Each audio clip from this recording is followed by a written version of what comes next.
Radhe Radhe friend, जय Shri Krishna. Veena Deepak Soni YouTube channel में आप लोगों का स्वागत है। आप सभी को नवरात्रि की बहुत बहुत शुभकामनाएं। फ्रेंड्स, नवरात्रि आने वाली और नवरात्रि में सबसे महत्वपूर्ण होता है कि जवारी जितने हरे भरे घने बनते हैं उस साल घर में उतनी सुख समृद्धि आती है।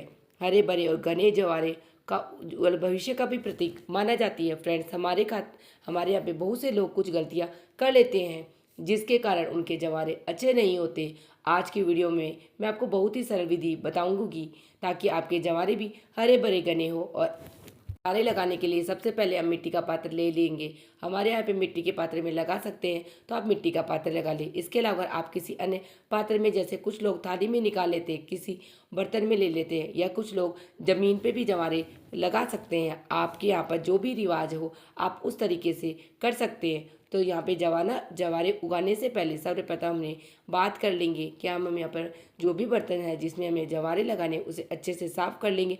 उसके बाद में हम मिट्टी लेंगे तो मिट्टी एकदम से साफ़ होनी चाहिए, मिट्टी में कंकर नहीं होने चाहिए। अगर अगर मिट्टी में कंकर पत्थर हो तो आप उसे मिट्टी में से निकाल कर मिट्टी को अच्छे से साफ कर लेना। उसके बाद में हम जिस बर्तन में हमें जवारे उगाना है उस बर्तन में हम मिट्टी डाल लेंगे, भर लेंगे। आप पूरा ना भरे, थोड़ा सा हमें ऊपर से खाली छोड़ना है। ऊपर तक अगर हम पूरा भर लेंगे तो पानी के लिए जगह नहीं रहेगी।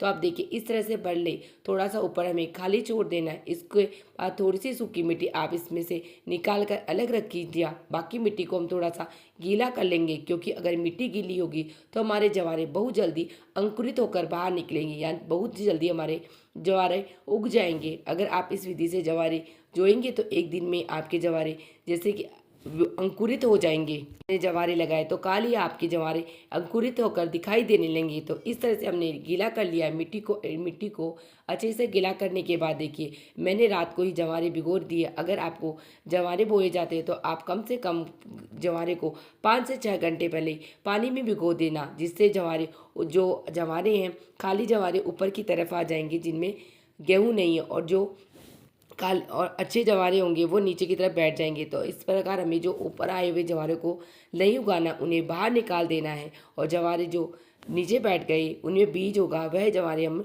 लगा देंगे। कि कई लोगों के घर पे गेहूं भी लगाए जाते हैं, तो आप गेहूं को भी इस तरीके से रात को भिगो के 5-6 घंटे पहले रख देना, तो गेहूं के भी जवारे लगा सकते हैं। देखो मैंने जो ले लिए। इसके बाद देखिए हम इस मिट्टी में धीरे धीरे से इस तरह से अब जो बची हुई मिट्टी हमने जो कटोरी में उठा के रखी थी उस मिट्टी को थोड़ा थोड़ा फैला देंगे, फिर डालेंगे। इससे हम एक एक जगह पर सारे नहीं डालेंगे, इन्हें घुसाना नहीं, एक जैसे हमें खुला करके धीरे धीरे जवारे अलग अलग चारों तरफ फैला कर जाना है, जिससे जवारे अच्छे से अंकुरित होकर बाहर की तरफ आए। और जो हमने सूखी बची हुई मिट्टी ली थी वह उन पर जवारे के ऊपर हम फैला देंगे। हमें एक साथ नहीं डालनी, धीरे धीरे डालने, जिससे फ्रेंड्स हमारे जवारे अंकुरित होकर जल्दी सी बाहर आ जाए। इसीलिए हमने पहले ही सूखी मिट्टी रख ली थी, हमें पूरा कवर नहीं करना, हल्का सा हमें कवर करना है। तो इस तरह से हम मिट्टी को इसके ऊपर हल्का हल्का सा डाल देंगे, और हाथ से डालेंगे तो ज़्यादा आसानी से रहेगी। तो देखिए इस तरह से हम थोड़ी थोड़ी सी मिट्टी को हमने डाल देंगे, ऊपर डाल देंगे। इसके बाद हमने जल से सींचना है। तो फ्रेंड, जवारे में बोने में सबसे बड़ी ज़्यादा गलती यही होती है कि वह जल से सींचने की गलती होती है। अगर एकदम से जल सींच देंगे तो जवारे रुकेंगे नहीं, एकदम से हम जल नहीं डालना है। देखिए हाथ में इस तरह से जल लेकर हमें हल्के हल्के छींटे लगाने हैं। फ्रेंड्स, अगर आप ज़्यादा गिलास या लोटे से एकदम से पानी डाल दोगे तो आपके जवारों पे अंकुरित होने की बजाय फफूंद लग जाएगी। आपको हल्के हल्के हाथों से चींटे लगाते हुए जल सींचना। जब आप जवारे अंकुरित हो जाए, थोड़े बड़े हो जाए, तब आप 12 इंच की लंबाई ले ले, तब हमने जल अच्छी से छींच सकते हैं, जिससे हमारे जवारे और अधिक लंबे हो जाए। तक कि जवारे अंकुरित होकर थोड़े बड़े नहीं हो जाते, यानी 12 इंच की लंबाई नहीं ले लेते, तब तक हमें जल इस तरह से ही ठीक छींटे मार के डालना है। इस तरह से हम जल सींचेंगे। देखिए आप अपने जवारे को उगाएंगे तो उनको अच्छे से खड़े या गैर उसे बर्तन को अच्छे से सजा लें। जवारे होने के बाद हमें इस पर कलावा बांध देंगे। तो देखिए आप कलावा को इस तरह से 3 बार लपेटते हुए आप इस पर कलावा बांध लें, और कलावा बांधने के बाद हम इस पर तिलक करेंगे। तो देखिए पहले मैं यहाँ पर रोली से तिलक कर दूंगी, उसके बाद में हल्दी से तिलक कर दूंगी। रोली और